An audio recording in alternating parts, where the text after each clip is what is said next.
السلام عليكم ورحمة الله تعالى وبركاته. مرحبا بكم في فيديو جديد على قناة شيوات بديعة. كنتمنى تكونوا بخير وعلى خير، وهذا الفيديو ان شاء الله يلقاكم في صحة جيدة. اليوم غادي نشارك معكم طريقة تحضير كاب كيك بمقادير بسيطة بواحد مذاق تيجي لذيذ بزاف.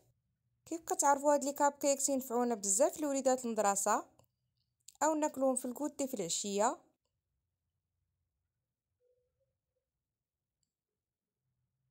غادي ندوزو الان باش نشوفوا المقادير وطريقة التحضير. غادي نحتاجو هنايا كاس ديال اللبن، نص كاس ديال الزيت، نص كاس سكر سنيده، الدقيق حسب الخليط، ساشي ونصف خميره الحلويات. غادي نحتاجو رشه ملح، معلقه كبيره من الخل الابيض، جوج بيضات يكونوا بدرجه حراره المطبخ.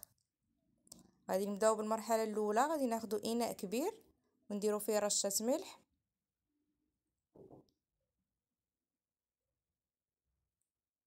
غادي نزيدو عليه جوج بيضات بدرجه حراره المطبخ، سكر سنيده. غادي نخدموا هاد المكونات مزيان فقط بالخلاط اليدوي.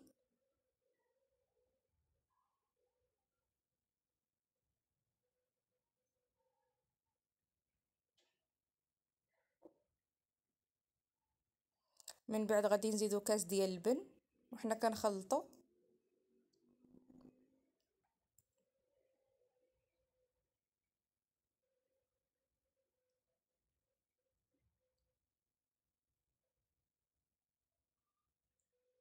الان غادي نضيفو نص كاس ديال الزيت،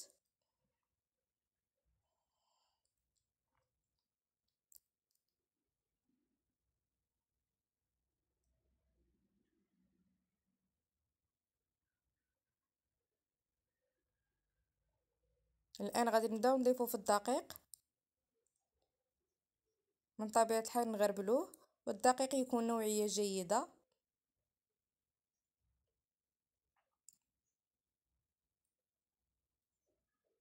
بالنسبة للخمارة ديال الحلوى غادي نحتاجو ساشي ونصف، في المجموع 12 غرام.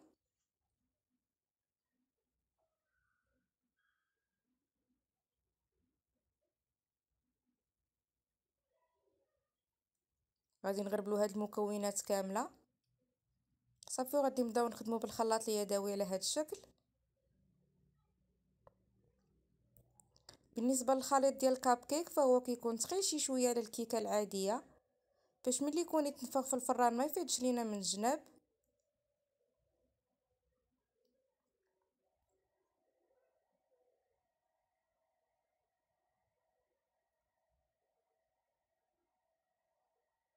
هنا مازال غيخصني نزيد دقيق الفورص.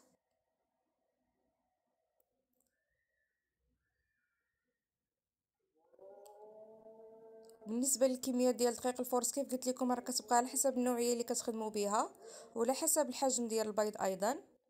غير هو كنأكد ان الخليط خاصو يكون ثقل من الخليط ديال الكيكه.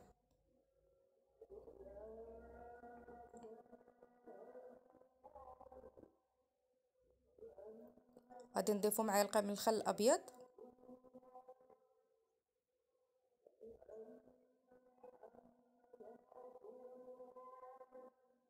من بعد غادي نخويو هاد المكونات في هاد الاناء، او تقدروا تخويو حتى في بلاستيكه وتقبوها من الاسفل. كيبقى لكم الاختيار في الطريقه باش غادي تكبوه في الكويغطات.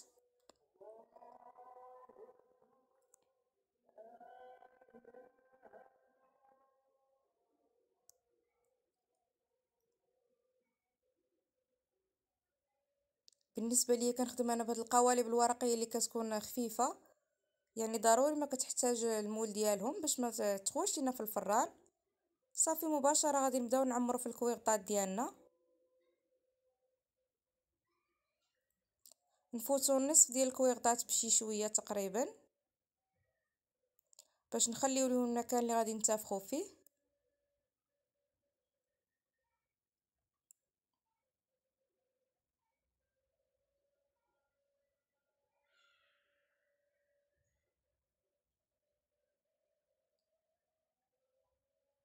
الطريقة راه سهلة كيف كتشوفوا.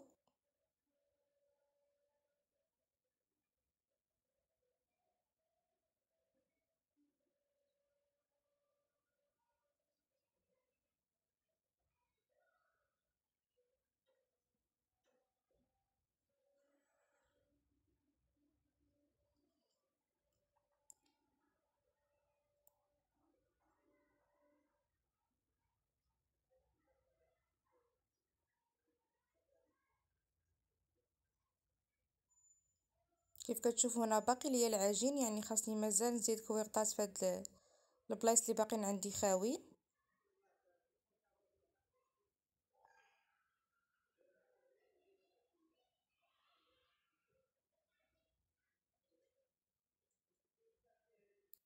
صافي، وغادي نستمر بنفس الطريقه حتى نكمل هاد الكميه اللي عندي.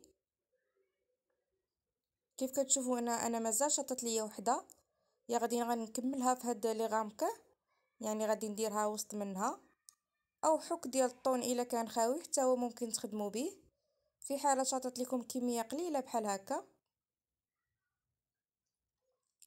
بالنسبه للتزيين غادي نرش واحد شويه ديال السكر سنيده، كيعطي واحد اللون زوين ملي كيطيبوا لي كاب كيك ديالنا، وحتى التحمار ديالهم كيجي فيهم واحد اللون زوين.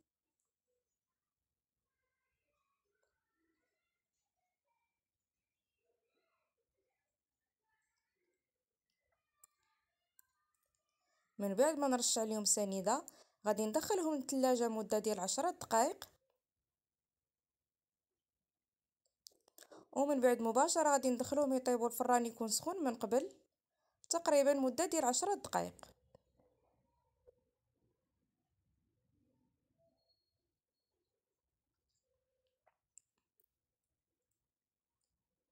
هذا هو الشكل ديال المادلين ديالنا من بعد ما طاب وخرجناه من الفران. نسيت ما قلتش لكم الفران خاصو يكون شاعل من الفوق ومن الاسفل، يعني كيعاون انهم ينتفخوا في الفران ويجيو بهذا الشكل كيف ما كتشوفوا.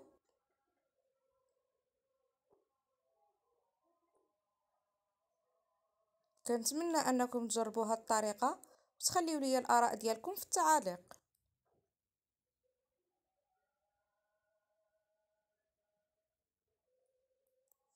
بصحة وراحة وصفة اليوم، وإلى وصفة أخرى إن شاء الله.